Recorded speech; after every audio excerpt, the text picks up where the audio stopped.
boo xëyee suba nga ne damay wàññi état bi. d'accord damay wàññi dama koy def ciblé donc tranche sociale bi moom mooy ñëw léegi boulangerie bi moom si troisième tranche bi la nekk. boo wàññi boulanger bi nga yokkal ko moom ne ko léegi yow subventionné ko moom mu defar mburu fay plus de courant bu fayee plus de courant day yokk njëgu mburu bi bu ko yokkee njëgu mburu bi donc yow tranche bi nga doon supporté ci suuf kooku mooy dem jënd mburu au lieu mu jënde ko 150 wala 175 mburu bi dem 200 francs wala 225 donc c'est pour ça que il faut avoir une réflexion globale perception globale sur le fonctionnement de l'économie. mais wax nga ko léegi mu yem ak licenciement yi bari lool. plus de 30 000 on en parle aujourd'hui ci ay entreprises dans des directions. exactement loolu jafe-jafe la fi mu ne nii. non seulement jafe-jafe fekkee signé nañu pacte de stabilité. et après ça pose un problème aussi de légalité. parce que bon kenn aussi mënoo ko foo dindi en soupçonnant juste que waa yi fi nekkoon waa APR ñoo ko dindi woon et cetera donc il faut les enlever et autres ça aussi c'est pas normal. ñi fi nekkoon si ab état.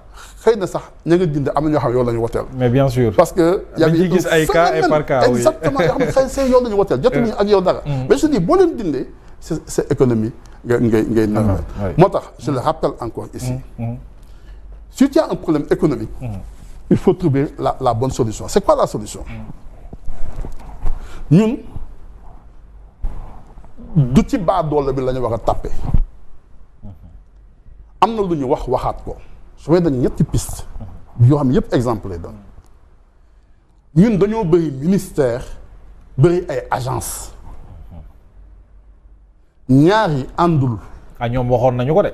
moo tax ma lay wax. waxoon nañu ne buñ ñëwee sax dañu koy dindi mais malheureusement ñu nga fay continuer. mais ñaar yi ànduñu. oui agence et ministère. àndul da ngay bëri ay agence en plus des directions. exactement da ngay bëri agence tuuti ministère. wala. nga tuuti bëri ay ministère tuuti agence loolu moo ci ne mais aujourd'hui boo demee tourisme ay gis ministère du tourisme gis agence nationale de promotion touristique yaa ngi tu vois fee am na direction que kii am fii loolu donc c'est ça qu'il faut rationaliser la question des agences. C'est important. Rien que sur le budget de fonctionnement di nga def économie boo mën a injecté waat ci réew mi ak créé waat ay emplois yu bees. Ça c'est la première chose. Première piste de réflexion. mais bul dem naan non ñuy fay baadoole si suuf salaire baadoole lan la. c'est rien du tout. du dara mais mi ngi doon fatt ay kër mi ngi doon suturaal ay kër mi ngi doon suturaal ay njaboot. deuxième chose aujourd'hui li ñu war a def réellement et nga xam ne benn bi ñun dañ si engagé woon du ñun ñoo taxoon ne dañuy renégocier les contrats internationaux. Oui. mais il y a au moins un contrat qui dépend de nous c'est le péage. Oui. Le péage là ñun ñëpp on a toujours dit que c'était trop cher. on l'a combattu am na ay députés sax yu jóg dem kii fii xeex fii ñu dem def fi benn affaire. Bien sûr. et c'est vrai que le péage coûte cher. alors il faut que tey waa ji fi doon jógee di dem di ñibbi Kër Massar wala mu ñibbi Rufisque pour mu yegg Rufisque rek il me fay 1000 francs 1400 et cetera mais wàññi ko loolu parce que loolu tous les jours mais dafa bari. il va payer à peu près 3000 francs par jour pour ñibbi Rufisque. boo ko calculer sur le mois muy dem tous les jours même muy 25 tu vois ce que ça fait sur ce qui donc boo ko wàññilee suba da nga koy payer moo def économie budgétaire. Bien sûr. La troisième chose. aujourd'hui baril pétrole wàcc na. dollar wàcc na. mais boo la wàññee prix carburant bi mais di nga wàññi transport bi di nga wàññi mburu mi da ngay répercuter sur tout. dëkk yu bëri yu ñuy wër ñu ngi wàññi. waruñoo ragal wàññi. oui il faut ñu wàññi compte tenu du contexte actuel oui. nañu wàññi prix essence bi carburant bi nañu ko wàññi ça coûte trop cher. Oui. et dafa plomber encore notre économie dama nga xool les entreprises là seen facture yu gën a bëri c'est la facture d'électricité donc il faut ñu wàññi ko et ça c'est comme ça que tu vas jouer sur le pouvoir d'achat. nga delluwaat xaalis si biir réew mi. mais nit ñi aussi noyyiwaat xaw a dundaat tuuti quoi jubante bi neex na trop. mais ñu desserrer tuuti voilà mais na am njeexital. sur le quotidien justement. c'est ça c'est important alors. c'est pas intéressant de dire écoute nañu fermer nañu tëj nañu def lii. mais bu fekkante ne yow Mohamed bu fekkante ne Aïda Ndiaye mu dëkk fële wala Fatick kii dëkk fee di xëy suba teel toujours dem marché moom li nga naan yëpp yaa ngi koy jub di jubbanti mais moom feeñagul si njëndam feeñagul si dundam feeñagul si njàng doom feeñagul si alors lu muy dépensé. Vous avez eu à peut-être voyager un peu partout à travers le monde on parle aujourd'hui de la perte d'influence diplomatique du Sénégal en Afrique comme ci adduna bi dans le monde est-ce que vous êtes d'avis ak lan nga jàpp ne lan moom la ñu war a def pour suñu diplomatie Sénégal fa mu nekkoon nga xam ne boo ko tuddaan ci adduna bi ñëpp vraiment am fuñ la teg ñu nekkaat foofu. on a les meilleurs diplomates suñu diplomatie foo leen fekk si àdduna bi ñëpp la koy wax. quand même. On a eu toujours une diplomatie rayonnante. Je ne peux pas aller dans ça, mais je sais au moins deux choses aujourd'hui. On a besoin d'une diplomatie très forte et on a besoin aussi d'un ministère des Finances qui a des réseaux. Je ne veux pas personnaliser le débat. C'est important. Mais aujourd'hui, li ñuy dal nii ci biir réew mi ak ci àdduna bi on a du mal sax fal suñu ay nit on a du mal sax fekke yenn yi on a du mal sax ñu ngi invité yenn yi il y a beaucoup de choses yooyu gis muy xew fii ci biir dëkk bi boo ko si tabee la démocratie bi nga war a am la diplomatie bi nga war a am nit ñemewu koo def Sénégal nit ñemewuñu koo def ñun mais aujourd'hui lu neen la ñuy def lu neen la ñuy jéem diñu ko def bon peut-être que ils vont dire amaguñu jet bu ñu defee lii xëy na mën nañu am li mais nous avons encore un sérieux problème de diplomatie en tout cas ñun visibilité bi ñu waroon a am influence bi ñu amoon ci àdduna bi ni ñu waxee respecté aujourd'hui des na lu bari même booy xool les rapports avec l'ancien président de la République bi fi nekkoon nga xam ne ça gêne la diplomatie sénégalaise aujourd'hui on n'a même pas les moyens de contrer ça et puis moom il est en train de plaçonne faire il plaçonne fu ne lay dem ensuite il te fait les trucs et on n'a pas encore la diplomatie buy def en réalité moi je crois bon je pense à personne xalaatuma kenn je pense que sur certains aspects l'actuel gouvernement s'est fait avoir. C'est-à-dire qu'il y a beaucoup de gens qui s'agitent, qui sont des activistes, qui savent faire des trucs. Mais bon, ce n'étaient pas les gens qui avaient les profils de l'emploi. Nous sommes waxtu wi ñuy doog a ñëw ñoom ak fi ñu aw ak histoire récente bi ñu dundoon ak fi ñu jaar. Bon, je considère que les choix auraient pu être mieux faits que ça. Alors, le seul problème, moi, on gagne avec un parti, mais on ne gouverne pas avec un parti. C'est-à-dire que ñi nekk si dëkk bi yëpp am xam-xam am xalaat xaalis Sénégal lañ leen formé. Il y a des gens yoo xamante ne bokkuñu parti bokkuñu fenn mais ña leen defar alors le réew mi la. Certains membres de la société civile loolu la ñuy proposer. Exactement, il y a des gens de la société civile, il y a des gens qui sont dans les ministères. dañu war a ubbeeku. Oui, il faut le faire. Je dis pas forcément nañu jël ay politiciens. Politicien, effectivement, tu peux avoir du mal. Quelqu'un comme moi, beaucoup de gens qui ont beaucoup de gens qui ont un problème avec les parti. C'est vrai. Mais il y a des gens qui ont un parti, beaucoup de gens qui ont adversaires à l'élection, ils passent. Tu as la possibilité. Ces gens, il faut aller les prendre. Moi, qu'est-ce que bien a mes problèmes d'endettement avec 17 solutions. Mais j'ai dit, mais allez voir la Loum. li ñu am lu brillant ci Sénégal.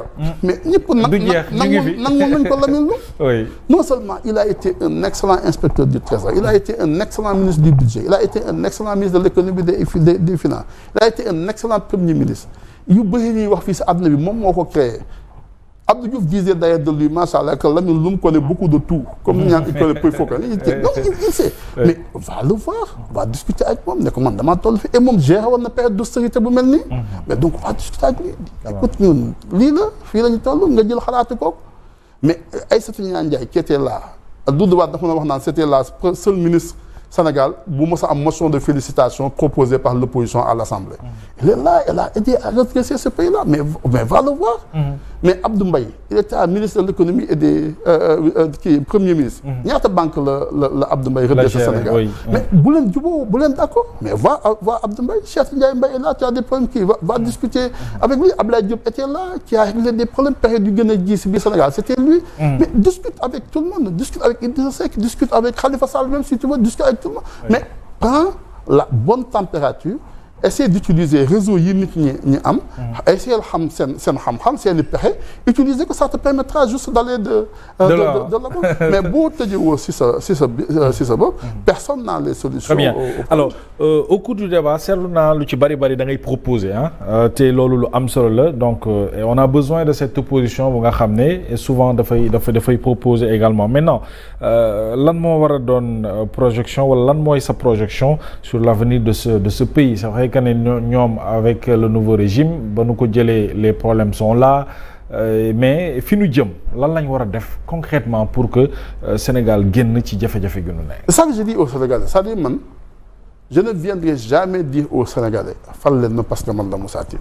C'est-à-dire je dis aux Sénégalais Moussa Tine mi ngeen xam tey bés bu yeggee ci nguur ba toog mos naa di foo ak discuter ak un président africain je ne peux pas dire qui et je me disais mais dafa mel dafa am benn virus bu nekk dans les palais africains c'est-à-dire quand on est de l'opposition là on a les meilleures idées xalaat yu rafet yu jekk mais daa mel ne bu ñu duggee ci palais yi rek day mel ni dañu mel ni xaw ma jinne bi nekk si palais yi loolu moo ma jaaxal donc moo tax man je dis jamais aux gens fal leen ma man la Moussa Tine non je veux pas avoir relation ba ak Sénégalais par contre je vais leur dire lii la gisee ne nii la réew di doxee il faut mettre en place un système il faut assainir les choses il faut que lii ak lii il faut que lii doxe nii il faut mu am équité territoriale il faut dëkk bi loolu lañu moo fi wax ne boo ko defee boo da ngay am un contrat social ak nit ñi un pacte boo xam ne yéene ko signé ñoom dañu am référentiel à tout instant nañu wax yow kat yaa waxoon lii foo ci toll yaa waxoon ne boo ñëwee di nga def si mbéy mi lii boo ñëwee di nga def si lii njàng bi di nga ko def nii boo ñëwee di nga def lii boo ñëwee di nga def lii boo ñëwee di nga def loolu mooy bunt alors ñii fi nekk aujourd'hui gis nga ñun dañoo am ay problèmes yu graaw suñu réew gis nga boo demee ba yëg ne yenn saa yi violence stade yi sax ay xale yu parier équipe bi nga parier ñu naa ko dóor nga tas match bi moo ko indi nga xam ne nous avons vraiment toute une réflexion de société bu ñu war a mëne dafa am lu ñu war a defaraat dañoo war a defaraat jikko yi dañoo war a gëm suñu bopp dañoo war a am fierté doon ay sénégalais moo tax souvent dañuy wax ne man je ne suis le nationalisme je suis d'accord il faut que ku nekk am fierté nationale mais je suis pas pour la rébellion man je me rébelle contre personne parce que dès lors que yaa ngi rébellé wu contre quelqu'un yaa ngi jàpp ne kii moo la gën alors que man mënoo juddoo dëkk si dëkku maam El Hadj Malick dëkku Serigne Touba dëkku Baye Niass ñooñu nekk fi tubaab yi nekk fi ñu doxal seen doxal am seen yoonu bopp dëkk bi yëpp leer ba lépp sotti nga ñëw di ko boo demee si wàllu jàng bi Sénégal 5% de kii la mais réellement église du Sénégal moo tax dem nañu ba ñun ñu am cardinal dëkk ñu ëpp doole fuuf amuñu woon cardinal donc ñun duñu dëkk bu wax a complexé dañoo war a traité ñëpp ak ñëpp d'égal à égal bu ñu kenn imposer lu ñu bëggul bu ñu kenn imposer lu ñu mënul mais ça man j'ai pas besoin fëgg taabal ji kii moo def li kii moo def li kii moo def j'ai pas besoin de le faire donc il faut revenir si benn niveau de sérénité bi il faut ñu régler les fondamentaux sunu biir dëkk gis nga tey boo xëyee ne da nga bëgg ay investisseur ñu ñëw investir fii Sénégal il faut nga adresser problème bi qu'est-ce que tu as xaalis ren jafewul si àdduna bi y a de l'argent partout foo bëgg a tibb xaalis am na moo tax sax ñuy jël xëy na dañuy wut milliards ñu jox leen 450 milliards bon ils savent non c'est la moindre des choses lu gën a ndaw sa àdduna bi xam nga 1 milliard 450 milliards c'est moins d'1 milliard de dollars c'est peut-être la moitié même d'1 milliard d'euros c'est rien donc avoir de l'argent capter de l'argent amul yenn saa yi sax say ennemis say adversaires ñoom la bu xaalis bi parce qu'ils veulent gën laa njatt ci biir moo tax ñoom bu ñu amee xaalis ba noppi dañuy dem dugg seen bureau yi trier xaalis bu ñuy nangu ak bu ñu dul nangu parce que xaalis bu nekk lañ lay indi donc ça c'est donc da nga naan am naa pays bu stable benn j'ai une stabilité aw ma xeex aw ma guerre aw ma dara ci seen dëkk y a pas de tension donc premier atout am naa stabilité deuxièmement il y a de l'argent troisièmement il y a des opportunités il y a un quatrième problème c'est le personnel est-ce que j'ai une main-d'œuvre qualifiée il y en a pas le Sénégal n'a pas de métier. C'est dommage. Donc il faut que ces questions-là, des questions de base, des questions essentielles. Il faut les régler. Absolument. Avoir les métiers, avoir main-d'œuvre qualifiée. Il faut que après tu peux aller investir. Donc il faut ñu delluwaat bu ñu ne fay réellement lii def naa bilan lii tabax naa tali fii defar naa fi les fondamentaux yi tax dëkk mën a dem si kaw. c'est ça que nous n'avons pas.